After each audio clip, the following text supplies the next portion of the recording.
How's it going, everyone? Welcome to the very first edition of the Amp Surfer. My name's Craig and I want to take you on a little journey with me. I'm just a regular, normal kind of a guy. I enjoy surfing, skating, mountain biking, riding motorbikes, fishing, hiking, camping. I'm a dad and I'm a partner and a son. I'm just a normal kind of a guy. Pretty normal, but with a twist.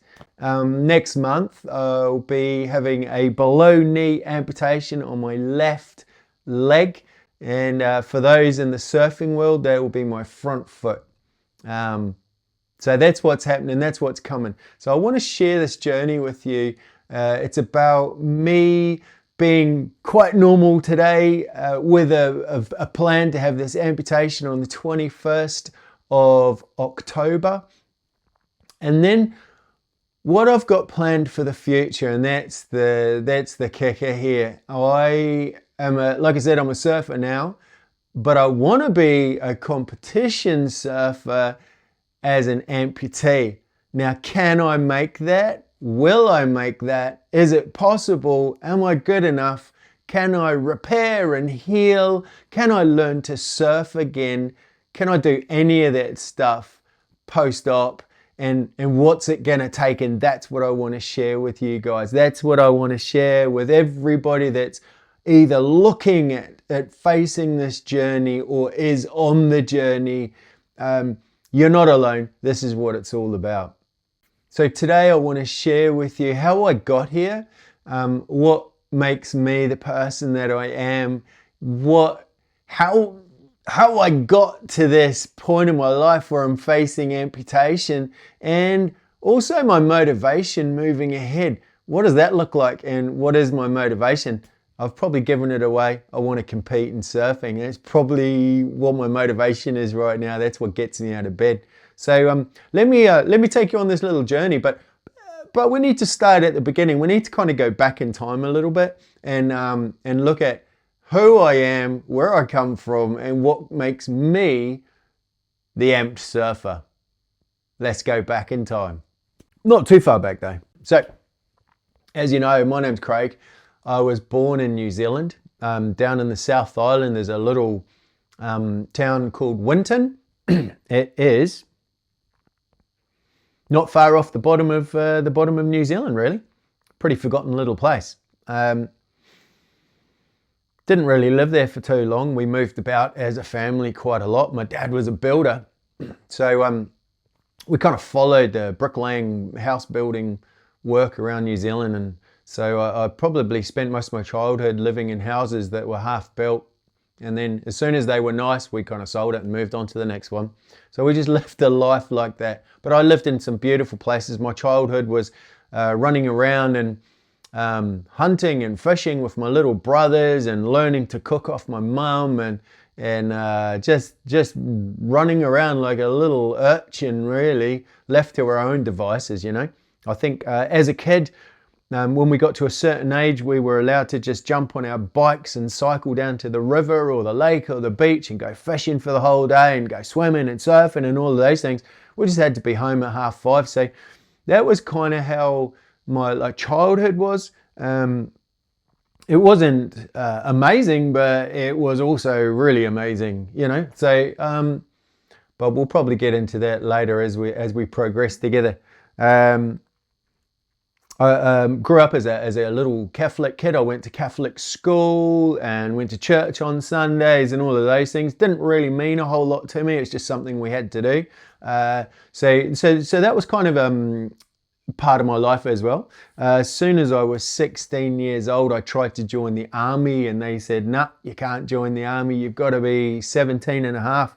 So I was absolutely gutted at that point. But the careers advisor was like, oh, if you go over and see the Navy guys, you can join at 16. So guess what? I joined the Navy at 16, ran away from home, ran away from school, traveled around the world in the Royal New Zealand Navy. And that's exactly what I did.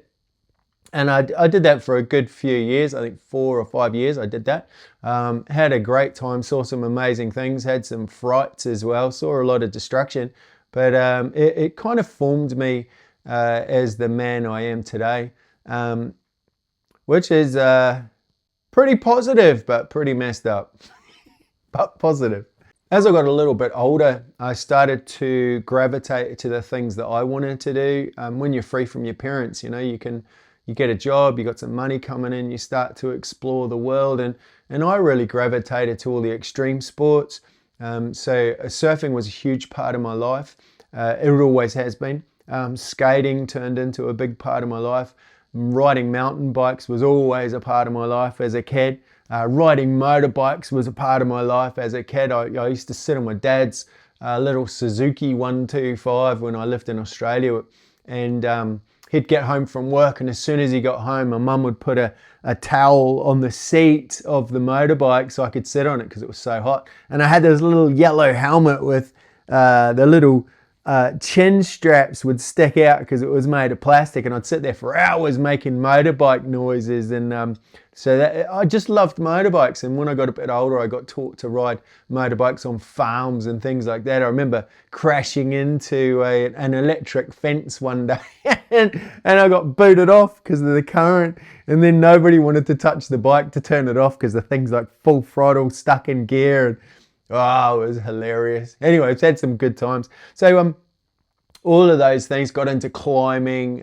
Fishing's been a huge part of my life. Camping, I used to go fishing with my little brothers, and we'd cycle for miles on our little BMXs and go and catch fish, and would eat them by the river. We'd make a little fire and just eat these trout and perch and salmon and stuff. But now they've all grown up and they're out fishing me, and they're hunting and shooting deer and goats and pigs and all sorts of things, whereas I'm here in the UK, not really hunting for much actually. Fishing's pretty all right. I like fly fishing now too. So that's a little bit of a background about who I am and where I've come from, and then we need to fast forward to July 2023, and I went out with my mates on my motorbike, and we were just going for a cup of tea. The whole group of us went down to this little village called Padstow down here in Cornwall. We just met up, went for a cup of tea. This was a Thursday night, and on the Saturday we were all going to be going to the drag strip, and we were racing our bikes on that particular Saturday. And so we all met up to have a chat about it, and like we're talking about all bike things and bits and pieces. Our bikes were prepped and ready, shiny, looking gorgeous, and so yeah, that was a really nice evening. And then on the way home, I filled up my bike with some fuel, and that's the last thing I remember. Next minute, I woke up on the side of the road, and I really didn't know where I was or what had happened. And my life was about to change. What had happened is some dude accidentally pulled out. He didn't look, whatever. And we hit head on, and that was that really. The bike broke in two. His car got absolutely written off. I feel terrible for the guy. His life's changed as well as mine. Poor bugger. But anyway, so I'm lying on the side of the road, and my mate Elliot's there, and he's talking me through it. An ambulance eventually comes, and in amongst there, I had this out-of-body experience, and I will talk about that at another time. And that's how I came to faith. That's how I found Jesus in my life, and I'll talk about that another time as well, for sure, 100%. Can't keep that to myself. Anyway, I spent 2 months in hospital, having 5 or 6 operations on my knee, on my ankle, because the bone came out of my ankle, and they cut me from here down to here, and they had to fix my spleen, and they had to sew up my bowels back together again because they had split open. I had lungs that were crushed and bruised, a heart that was bruised and broken, and I had my sternum had a crack in it, and there was just a mess, and I remember being on some serious drugs when they got me to hospital. And they said, "Oh, Craig, we're going to try and save your leg. And I'm like, oh, just whatever, do what you have to do. And didn't really process that whole thing. And when I woke up, I had tubes coming out of every orifice, man. There was tubes out my stomach, there was tubes out of my nose, and my heart had one, and I was a mess. So that was a bad time. You know, I had a cage screwed into my leg bones to hold my foot together while they decided what they were going to do with it. And stuff was hard, you know. That was a tough time. You know, breathing was a struggle. It was chaos. I didn't know what was going on those first few days in hospital. It was a nightmare. So I went to my local hospital here in Cornwall, and I was too bad for them, so they whizzed me back up to Plymouth Hospital, where they could look after me better. And so that's where I was. And luckily, I have the most beautiful partner in the world, Helen, and she came and saw me every single day. That was a 45-minute drive for her. After work every day, she was there. Just an amazing woman. What resilience, and that made a huge difference in my life as well. That was phenomenal. So she encouraged me to write a diary, so I did that, and I probably should share some diary notes as well, actually. So I might do that too, maybe another time. This is just an overview story. And I had doctors and surgeons and stuff telling me during the course of my stay that, you know, I might not surf again, and that really cut deep. That really hurt. There were a lot of tears. There was pain. There was a lot of drugs and just suffering. It was heavy. It was a heavy, dark time. And without the people around me, my daughter would come and see me as well. Willow, she was amazing. And I just needed those people around me. It really helped me get through it. But interestingly, I stayed positive. I had this kind of almost distorted reality, you know, in my mind. I thought, no, this is going to be fine. I'll be all right. And I kept telling myself that, and I kept telling everybody else around me that very same thing as well. And that kind of kept me going, kept me striving to not accept what I was being told, because what I was being told was tearing me up inside. It was breaking me to pieces to hear that I might not surf again, and I might walk weird, and things are going to be different. And I just couldn't accept that that would be the case. I couldn't accept that I wouldn't surf again. But I also had to deal with this thing that they'd put on my leg, you know. So after they took the cage off, they did an operation where they do a flap. So they took a muscle from the inside of my thigh. So I've got a scar all the way along here.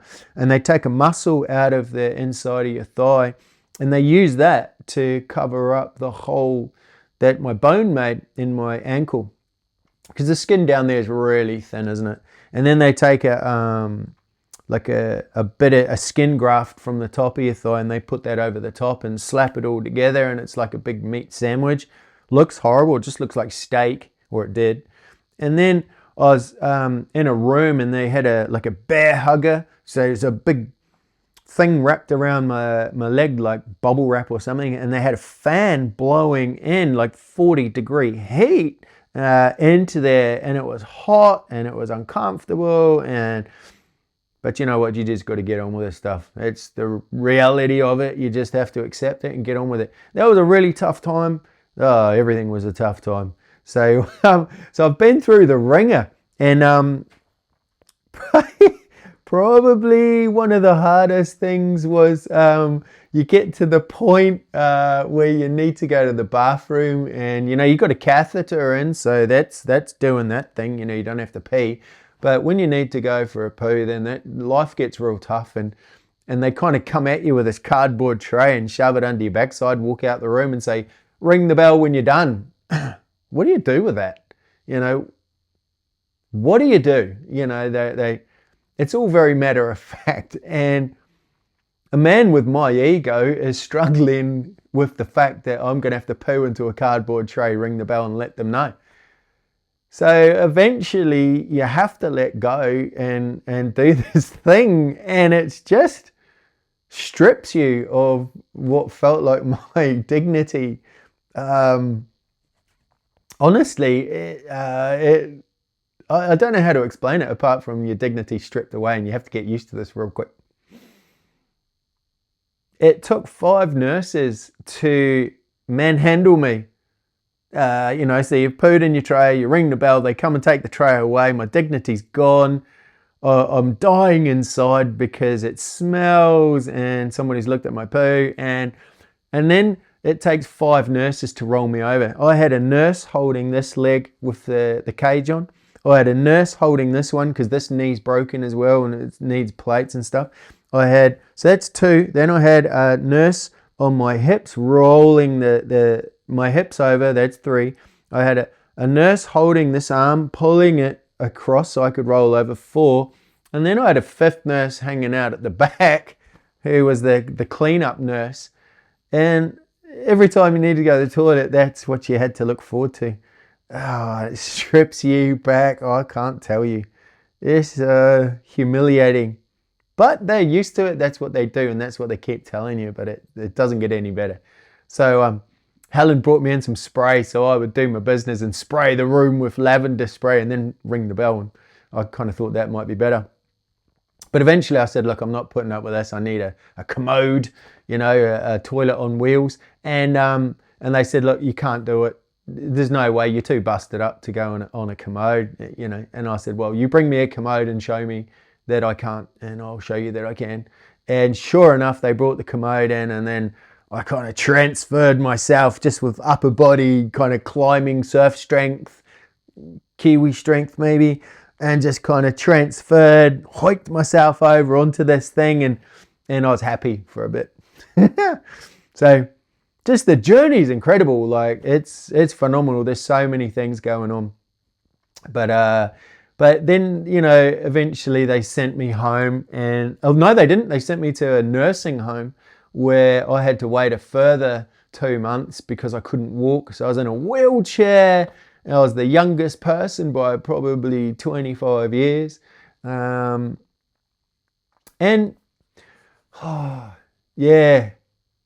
I think I was, before the accident, I was quite a vain man. And I struggled with that vanity, and I had a real picture in my mind of how I wanted to appear on my 50th birthday, and that was looming. That was 50th birthday was August, and this accident happened in July. So so I'd been working real hard at how I wanted to appear at 50. I wanted to appear healthy and fit, and I wanted to be able to take my t-shirt off at 50 years old and look the part down the beach for that summer. And I'd been working really hard at that. Never been to the gym, but I was doing press-ups and sit-ups and as much climbing and surfing and mountain biking as possible to make myself look this particular way. And I spent my 50th birthday in a wheelchair, not able to walk, surrounded by people that loved me, but it was a really hard day. I didn't enjoy it. I didn't enjoy any of it, actually. Photos of me just look miserable. That was a life-changing moment. Real struggle. And that was tough. That was real tough. So, And then we get to the bit where they let you try and walk again. And actually, I went in my wheelchair they picked me up in an ambulance van and took me off to the hospital at Plymouth again, and getting ready to walk. So I was going to stand up for the first time, and I was pretty excited actually about standing up for the first time. They bring me a Zimmer frame, like for old people, and then I was able to dangle my legs over the side and kind of put weight on them and stand up. And I can tell you that it was probably the most amazing feeling after having been so busted up and broken for so long. That moment when you're allowed to stand up for the first time and you're shaking and all your muscles have gone off your body because you've been sat around for so long. You just kind of shrivel down to not much really. So my legs were probably the size of my arm, and Oh, so I stood up and it was amazing, and it was real wobbly, but I was standing and I was on top of the world for a moment. And and then he's like, right, we'll take some steps. So I'm doing one step at a time and I'm gathering momentum and I'm moving forward, and we come out of the room and back in, and he sits me down, and I'm like, let's go for a bit longer. So we went out and around. And then I started crying. I couldn't see because the tears were pouring down, and it was a mixture of super excitedness for being able to walk and having achieved that, but it was also crushing embarrassment that I was doing this on a Zimmer frame, and I couldn't get past that. I was so happy that I was walking. I should have just been happy with that. But all I could feel was everybody looking at me on a Zimmer frame, and it crushed me. It crushed my manhood at the time.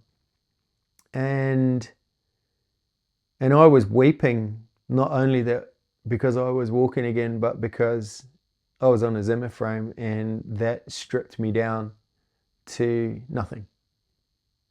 So at a time that I should have been celebrating, I was actually being crushed by anxiety.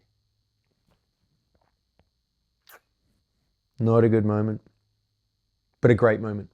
So we sat back down on the bed, and the physio's just buzz in. He's so excited that I've walked and he's enabled me to walk, and I wasn't happy at all. I said to him, look, mate, I want to try some crutches. And he said, mate, there's no way you're trying crutches, son. You've done amazingly, and you take the Zimmer and you walk for a couple of days, a week, and then we'll try you out in crutches. But nobody does crutches. And I said, well, you don't know me. You haven't met Craig, and I am not leaving this place without a set of crutches, son. So he was like, no, nobody gets them, man. Nobody's done that before. You're not having them. And I said, well, that's just made me want to do it even more. And now Helen was with me, my partner, Helen.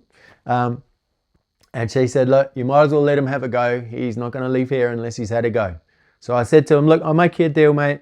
I'll have a go. If it doesn't work out, I'll take the Zimmer. He's like, okay. So I got up on those crutches and I smashed it. I smashed it, man. It was wobbly, but oh man, I smashed it. And then the tears came, but the real ones, the ones that I was expecting, the joy. This is me. This is me. I'm going home with crutches. The dude couldn't believe it. He was like, what's going on? How have you done that? And I'm just like, well, I don't know. I'll get back to you. So I went home on crutches. Probably a week later, they sent me home because I was buzzing about. And so I was walking again. Yeah. So that was that. That was pretty cool. Then I came home and actually, yeah, things got really dark when I got home. And that's when I found, that's when I kind of gravitated to my faith that I have now.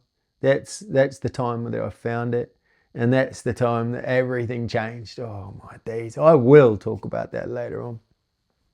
If you want to hear it, I'll do another video that explains it all. It's pretty awesome actually. But here we are now. And it's 2 years ago now since the accident. And I've just tried to live my life as best I can. I'm very limited in the things that I can do. I still try and I push harder than I've ever tried anything in my life before.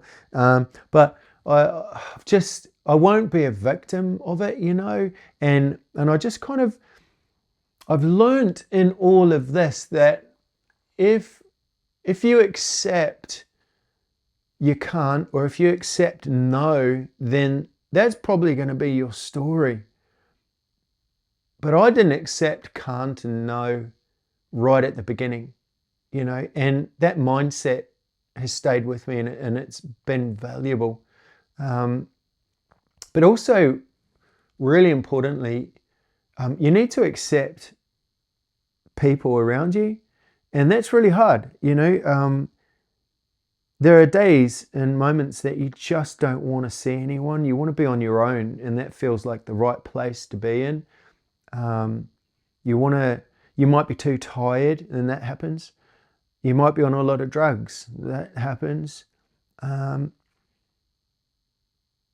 in those moments, you feel like you want to be alone, but actually accepting people's help, accepting that people want to be around you is absolutely the right thing to do.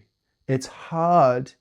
It's really hard to want people around you, but it's the right thing to do. That it was the right thing for me, and I can only imagine it's the right thing for you as well. Accept help and accept people's fellowship and time. Because actually, maybe you're not the only one going through this. The journey is happening, whether you like it or not. The injury might be with you, but other people around you are also going through this. And that's something to consider as well. That they are also on a journey of change and discovery. And maybe the person they love, the husband, you're a wife, you're a brother or sister or a father or mother, those people are also on this journey, and that's something to get your head around as well. The big takeaway, though, is not to be a victim. Don't let this define you. Don't be a victim. Rise above it, because you will be able to do so much more than you feel like you can at the time. I had days of thinking, I'll never walk again, this is impossible. And it feels like it. Oh my days, it feels like it. But in that, don't become a victim. Push, and strive hard. It's tough. It's really, and there's days and moments it's hard. It's dark. But hold on to people, or hold on to your faith if you've got it. But keep people close and push, because you will get through it. Thanks again for tuning into the very first edition of the AMP Surfer. It's been my pleasure to share my story with you, or at least the beginning of this story. And it's not the end of the story. It's just at the beginning. So we're going to journey. We're going to see me go along, and we're going to lose this leg here. Get rid of all the pain, get rid of that anxiety, get rid of that lack of mobility, and move into something else that's probably equally going to throw up as many challenges, but with slightly less pain, let's hope.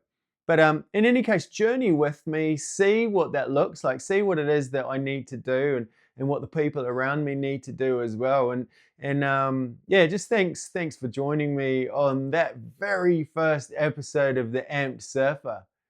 Sweet as.